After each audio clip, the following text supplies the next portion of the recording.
So I promised a little tech video on the new comms unit we're fitting on Fair Isle. It's a thing from Digital Yachts.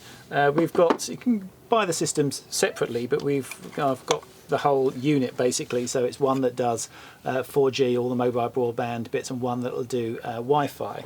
So this is the box for the Wi-Fi section, and that's the Wi-Fi aerial. So quite a meaty area. We've got to find somewhere to put that. It can go on the back arch here quite well, so that's not a problem for us. And you get 10 meters of coax with it. If you need, you can get longer than that. You can specify 15 or 20. I think it'll have to be thicker coax than that. And you don't really want to have long runs of coax. It does lose, quite a bit of signal even with the thick stuff, and obviously difficult to start threading this through your boat. It's difficult enough with wiring on boats, but luckily enough 10 meters should be enough for me to bring this down. Really, you just got to get this box inside, because then wherever this box is, I can then, with a much easier to route Ethernet cable which plugs into here, route that through. I'll probably get a longer Ethernet cable than the one that comes with it, and that will then connect through to this, which will act as a Wi-Fi hub. That's the Wi-Fi aerial there, to give me a Wi-Fi network within the boat. And it's got two little aerials on it to pick up mobile broadband. Well, you could just stay with those, and certainly in a fiberglass boat, if you can mount this fairly high, you'd get pretty good signal with that most of the time. But we want to try and get it offshore and at a bigger distance, so I'm going to mount the two external aerials up on the doghouse here. Need to be about a metre apart, so we'll go through that in the fitting, and that should give us really good signal out to sea. So somewhere like the Medge, you've just be very rarely out of contact, to be honest. On most trips, most passages should even without satellite should be able to stay in some sort of contact, which will be great. So the wiring for the mobile broadband aerials is quite straightforward. The antennas are 48 centimetres long, and I have 52 centimetres between the doghouse roof and the boom, so just enough space. The antennas have to be mounted at least 40 centimetres apart. They're well made, good stainless steel bases, and you just drill a hole so the wires lead straight down and lead to the 4G connection box. The reason I've got this box apart is that you do have to take it apart and take the lid off it to get to where you put the SIM card. There's a little drawer for the SIM card, the data SIM, which goes in there.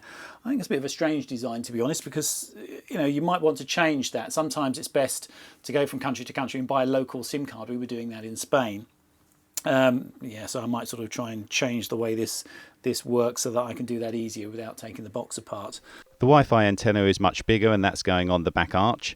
The most direct route would be to go down through the cap brow, but that proved a very difficult run. It took a lot of fiddling around to find a route in. Don't underestimate the difficulties of laying wires in a boat. The old system, the Wiry, was easier to fit.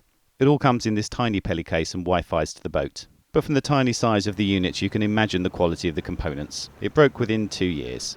So the wire is out and the Digital Yacht system is in. So that's it. It's all in. It's all working. I'd be lying if I said it was easy to do. It wasn't. It might be if you're really good at IT, but I'm certainly not. So I struggled and went through there. Luckily, you've got support with Digital Yachts. They've got a guy called Paul who was very helpful on emails and things. But actually, it stumped even him. It couldn't get through to the local portal here. It's a captive portal on the internet, and he couldn't do it. So what happened was in the end he made me change the DNS settings on an iPhone to make it push through, and it works. So you need that, you need that sort of backup, I think, as I say, unless you really know your way around this. It's not brilliantly well set out there. Their software is clunky, it's complicated. I think, even if you knew your way around it, it's complicated. I mean, for instance, to change, I can change this over from being on the Wi-Fi here, which is that dot, and if I wanted it then to fall over, the failover to the 3G, so if it lost the Wi-Fi, it automatically goes to the 3G. I can put that out. And well, that's something you want to use all the time, and you want to switch around, and it's sort of buried in the just these different menus, of which there are hundreds. There are a few nice features, like it seems to detect if there's a clash between the marina Wi-Fi and the boat's Wi-Fi, i.e. them being on the same frequency. Here, Fair Isle is on channel 6, but when I try to connect to the marina Wi-Fi, Venice Connect, it swaps over to channel 2. You can see a list of available Wi-Fi hubs in order of signal strength, which is useful, but bizarrely when you go back into the site survey page to maybe find one that's quicker if you're having problems, there's no way of seeing which one you're currently connected to. The software leaves a lot to be desired. As well as the Wi-Fi output, it also has a LAN output for a direct link to a computer or monitor. If I go over here to the TV, it's a smart TV, so I can plug an Ethernet cable into that. I need to get a longer one. Judy's bringing one, but for the moment I can just plug it through there to test it. If we turn it on,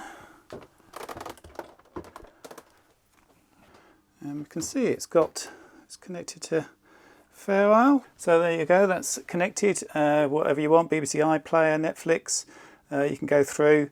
Obviously we'd only use this in the marina, all the mains stuff with Wi-Fi, but the unit obviously will give a Wi-Fi hotspot around the whole boat, so when we're at anchor we'll just, we can, with a laptop and the Wi-Fi connection via 4G, do the same thing. It's using your 4G, not a Wi-Fi. And there might be some occasions where, because we've got that high-powered Wi-Fi, we can grab a Wi-Fi off a bar on the beach or whatever, and if it's fast enough, we can stream through that, do the same sort of thing, just on the laptop on the table, and that's how we sort of normally do it on at anchor. But yeah, this, if you're in a marina for any length of time, it's good to have this.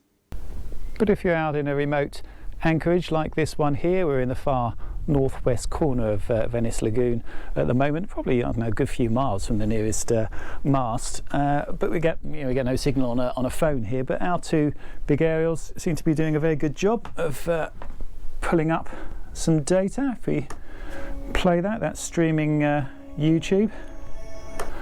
So it's all working very well at the moment. We will continue to test, obviously, as we go along. This is December 2020 when this is going out, so if you're watching this sometime in the future, have a look in the description at the bottom, and there might be a note of an update if there's an update on how this is doing in future in there. So I hope this has been useful. Thanks for watching.